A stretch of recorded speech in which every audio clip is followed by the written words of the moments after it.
Hey, friends, it is Thursday, May 28th, and here we go. They knew that trying to find Count Olaf and the hook-handed man, particularly when it grew dark, would be like trying to find a needle in a haystack. And despite their anxiety over Count Olaf's escape, the three orphans must have fallen asleep for a few hours, for the next thing they knew, it was nighttime, and they were still on the bottom step. Somebody had placed a blanket over them, and as they stretched themselves, they saw three men in overalls walking out of the reptile room, carrying some of the reptiles in their cages. And behind them walked a chubby man in a brightly colored plaid suit, who stopped when he saw that they were awake. "Hey, kids," the chubby man said in a loud, booming voice. "I'm sorry if I woke you up, but my team has to move quickly." "Who are you?" Violet asked. It is confusing to fall asleep in the daytime and wake up at night. "And what are you doing with Uncle Monty's reptiles?" Klaus asked. It is also confusing to realize you have been sleeping on stairs rather than in a bed or a sleeping bag. "Dixnick?" Sonny asked. It is always confusing why anyone would choose to wear a plaid suit.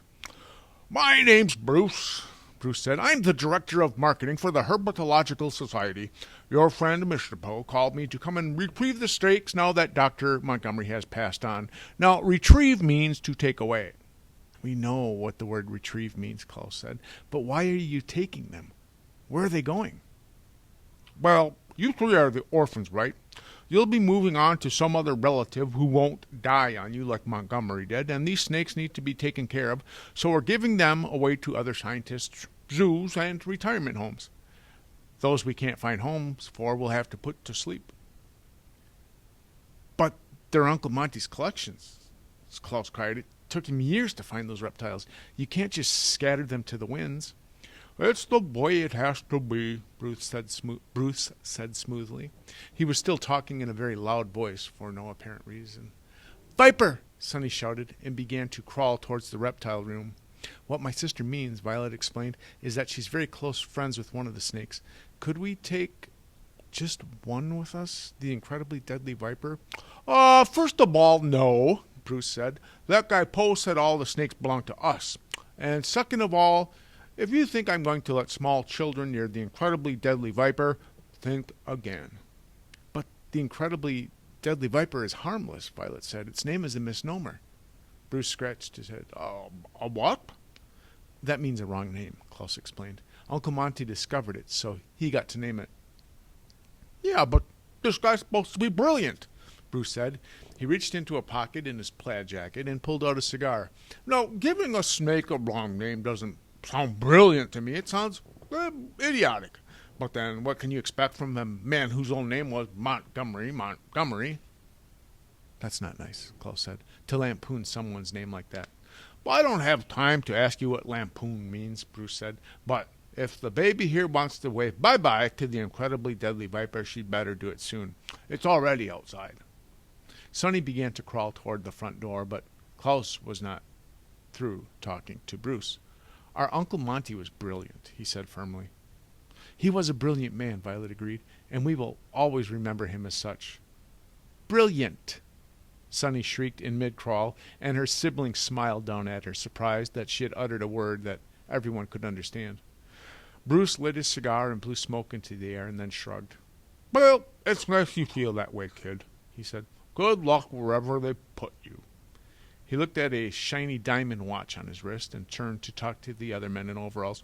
"All right, fellas, let's get a move on. In 5 minutes, we're going to be back on the road that smells like ginger." "It's horseradish," Violet corrected. But Bruce had already walked away. She and Klaus looked at each other and then began following Sonny outside to wave goodbye to their reptile friends. But as they reached the door, Mr. Poe walked into the room and blocked them again. I see you're awake," he said. "No, please go upstairs and go to sleep then. We have to get up very early in the morning." "We just wanted to say goodbye to the snakes," Klaus said, but Mr. Poe shook his head. "You'll get in Bruce's way," he replied. "Plus, I would think you three would never want to see a snake again." The Baudelaire orphans looked at one another and sighed. Everything in the world seemed wrong. It was wrong Uncle Monty was dead. It was wrong that Count Olaf and the hook-handed man had escaped. It was wrong for Bruce to think of Monty as a person with a silly name instead of a brilliant scientist. And it was wrong to assume that the children never wanted to see a snake again.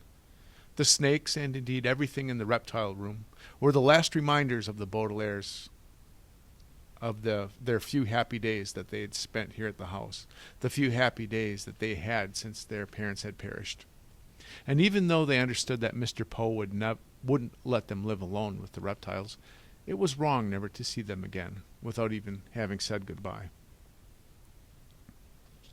Ignoring Mr. Poe's instruction, Violet, Klaus, and Sonny rushed out the front door where the men in overalls were loading the cages into a van with Herpetological Society written on the back. It was a full moon, and the moonlight reflected off the glass walls of the reptile room as though it were a large jewel with a bright, bright shine. Brilliant, one might say. When Bruce had used the word brilliant about Uncle Monty, he meant having a reputation for cleverness or intelligence. But when the children used the word, and when they thought of it now, staring at the reptile room glowing in the moonlight, it meant more than that. It meant that even in the bleakest of circumstances of their current situation, even throughout the series of unfortunate events that would happen to them for the rest of their lives, Uncle Monty and his kindness would shine in their memories. Uncle Monty was brilliant, and their time with him was brilliant. Bruce and his men from the Herpetological Society could dismantle Uncle Monty's collections, but nobody could ever dismantle the way the Baudelaires would think of him. Goodbye, goodbye, the Baudelaire orphans called as the incredibly deadly Viper was loaded into the truck. Goodbye, goodbye, they called, and even though the Viper was Sonny's special friend, Violet and Klaus found themselves crying along with their sister. And when the incredibly deadly Viper looked up to see them, they saw that it was crying too, tiny, shiny tears falling from its green eyes. The Viper was brilliant too, and as the children looked at one another, they saw their own tears and the way they shone. You're brilliant, Violet murmured to Klaus, reading up on the Mamba de Mal. You're brilliant, Klaus murmured back, getting the evidence out of Stefano's suitcase. Brilliant, Sonny said again, and Violet and Klaus gave their baby sister a hug.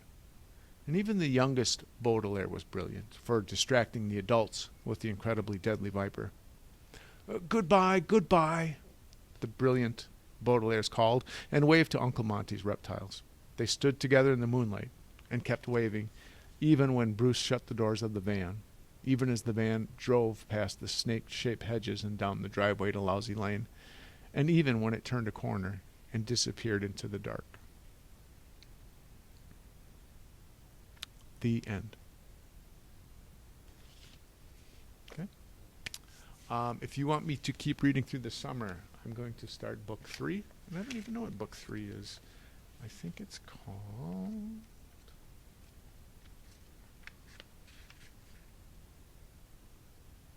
The Wide Window. So I'm going to order that right now and read that. And if you want me to put you on a reading list, let me know. Other than that, I miss you, and I will smell you later.